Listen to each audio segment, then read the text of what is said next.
జకర్యాకు వ్రాసిన గ్రంథము 10వ అధ్యాయము. కడవరి వానాకాలమున వర్షము దయచేయుమని యెహోవాను వేడుకొనిడి. ప్రతి వాని చేనిలోనూ పైరు మొలుచున్నట్లు యెహోవా మెరుపులను పుట్టించెను. ఆయన వానను మెండుగా కురిపించెను. గృహ దేవతలు వ్యర్థమైన మాటలు పలికిరి. సోదెగాండ్రకు నిరర్ధకమైన దర్శనములు కలిగినవి. మోసముతో కలలకు భావం చెప్పిరి. మాయగల భావములు చెప్పి ఓదార్చిరి. కాబట్టి గొర్రెల మంద తిరుగులాడినట్లు జనులు తిరుగులాడిరి. కాపరి లేక బాధనొందిరి. నా కోపాగ్ని మండుచు కాపరుల మీద పడును. మేకలను నేను శిక్షించెదను. సైన్యములకు అధిపతియగు యెహోవా తన మందయగు యూదా వారిని దర్శించి వారిని తనకు రాజకీయములగు అశ్వముల వంటి వారినిగా చేయును. వారిలో నుండి మూలరాయి పుట్టును. మేకును యుద్ధపు విల్లును వారి చేత కలుగును. బాధించువాడు వారిలో నుండి బయలుదేరును.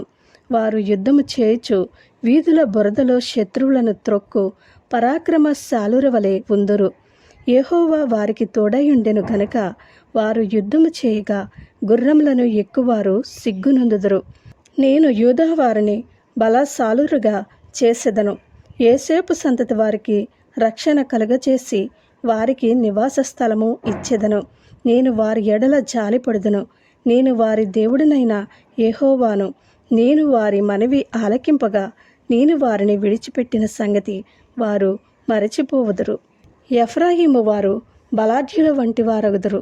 ద్రాక్షారసపానము చేయువారు సంతోషించినట్లు వారు మనస్సున ఆనందింతురు. వారి బిడ్డలు దాని చూచి ఆనందపడుదురు. యెహోవాను బట్టి వారు హృదయపూర్వకముగా ఉల్లసించుదురు. నేను వారిని విమోచించియున్నాను గనుక వారిని ఏలవేసి పిలిచి సమకూర్చెదను. మునుపు విస్తరించినట్లు వారు విస్తరించుదురు. అన్యజనులలో నేను వారిని విత్తగా దూరదేశములలో వారు నన్ను జ్ఞాపకము చేసుకుందరు. వారును వారి బిడ్డలను సజీవులై తిరిగి వద్దురు.